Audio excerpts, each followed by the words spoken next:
Howdy y'all, I'm Ghost Takes and I'm back with a fiery new video on what the hell is Marvel supposed to do now, right? So, just in case you haven't heard, Marvel is in a pretty tough predicament right now with the recent controversy regarding Jonathan Majors. He is being accused of harassment, among other crimes, which obviously isn't great for their image, right? Now, I don't know if he's innocent or not, and that's not my place to talk about, right? I did hear there's some video out there proving his innocence, but with the charges still being relevant, who knows if the video even exists? But that does suck for him, even if he is innocent, and here's why. His career began to take off, right, with his roles like in Loki, the Ant-Man and Wasp Quantumania movie, Creed 3, and that one pilot movie. Now, for my section, I will cover on what I feel like Marvel could do, right? So, if you didn't know who Jonathan Majors was playing, he played a character and his variant's called Kang the Conqueror, right? And he comes from the 30th century, and his real name is Nathaniel Richards. Now, that name might sound familiar to you. If it does, it's because he's a late descendant of the character Reed Richards from the Fantastic Four, who's the stretchy, smart one, right? And in the comics, he was able to attain some very powerful technology and a means to travel throughout the timeline, right? With him being a man hell-bent on power, he tried to go back through various times and, well, conquer, right? So if he went back in time, there would be less resistance, right? And he could easily take over with his new tech. So there's been various different versions of him because, timelines. These variations include Immortus, who's really a mystery. Even when I was trying to do my research, there's not too much known about him except for a few feats he's done. There's Ramatut, a king who tried to rule back in Egyptian times, right? There's a character named Victor Timely. I don't know too much. I know he was in the Loki post-credit scenes, but it's going to be important for sure. And then there's a character named Iron Lad. Now, he is an interesting version of Kang. So, Iron Lad's a younger version of Kang before he became power greedy, right? So when he found out about what he becomes, he donned an Iron Man-like armor and began to fight his ultimate enemy, himself. I know this sounds like a pretty cheesy line, and it is, but this line actually holds a lot of resemblance for this Kang, right? With Kang being able to manipulate the timeline, he's become threats for everyone from the Avengers to literally Moon Knight, for crying out loud, right? So now you may be asking, what does any of this even have to do with Marvel and what they should do? And here's the answer. With a character as powerful as this, they only have 3 possible choices, right?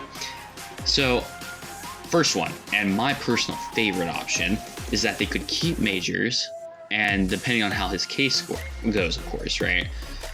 This allows him to play Kang and all these different versions of himself, but with Marvel being owned by the House of Mouse, Disney obviously, right?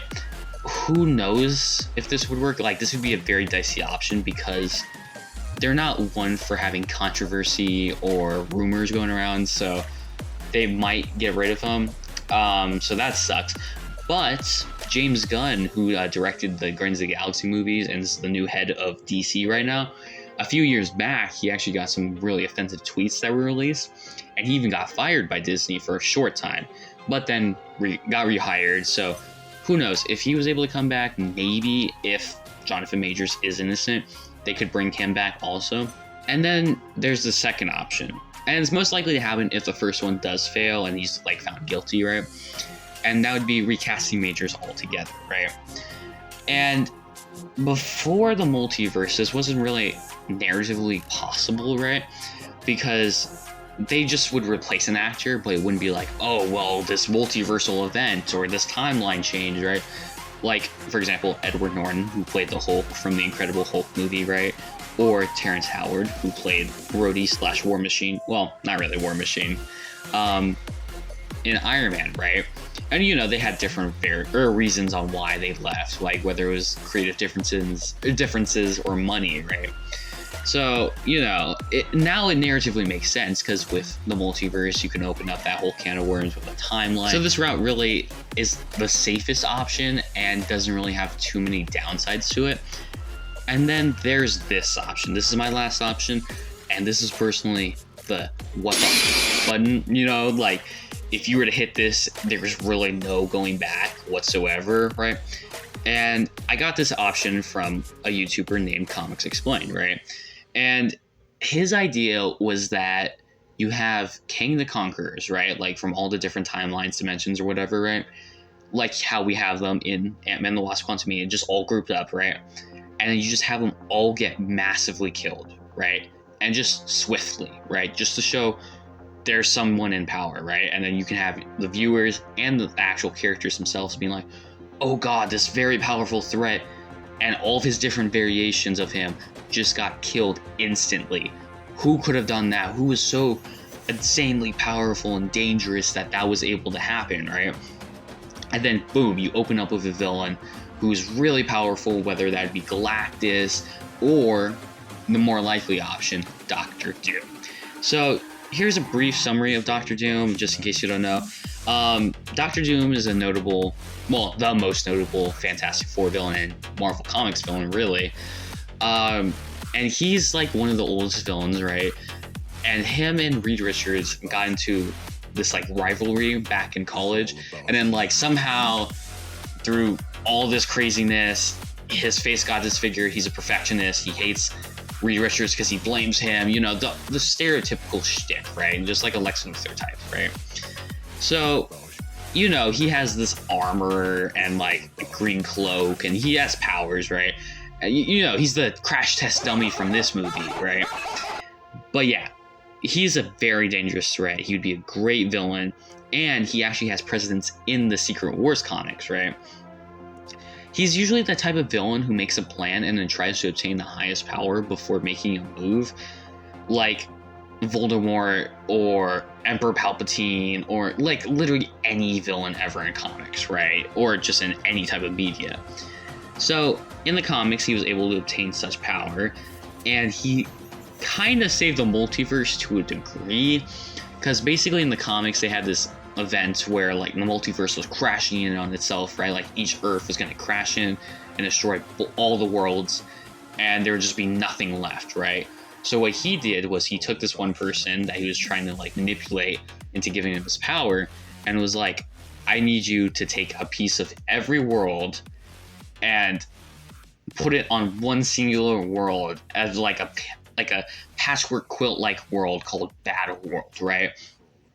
And all the other heroes couldn't even save their respective Earths, right? Like the Avengers were trying to like use the Infinity Gauntlet and push their Earth out of the way from the other Earth, and it got to a point where they actually broke Infinity Stones trying to do that.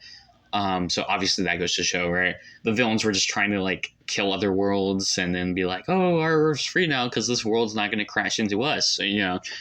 But Doctor Doom was able to save every piece of the multiverse, which was cool. And then what he did, just to show off his power, was he used the Thing from the Fantastic Four. He's the rock dude, right? And turned him into a physical wall that was just in pain and could actually feel everything that was going on, right? Then he literally was like, I need an army. So what he did was he had his own like little army called the Thor Corps. And it's literally, as the name implies, it's an army of Thors from the multiverse, right? And if he wanted more Thors, what he would do is he'd be like, I think you're worthy, pick up this hammer, and if you can lift it, you're part of it, like this whole thing, right? And then here's his craziest feat he did. So in the Secret Wars comics, when Thanos was going against Doctor Doom with a complete Infinity Gauntlet, I would like to add, Doctor Doom literally just punches him through the chest and Mortal Kombats him, right? Fatality. And this just shows, like, this Thanos didn't have any injuries. He was just literally, I have an entire Infinity Gauntlet. I could kill you. And Doctor Doom just does this, like, snarty remark and then just kills him like it's nothing, right? So, obviously, this would be a great option if they choose to just get rid of Kang as a character overall. But if not, the other two options are still there, so it really does work. That was my video for today. If you could swing by and hit the like and subscribe button, I'd really appreciate it. Peace!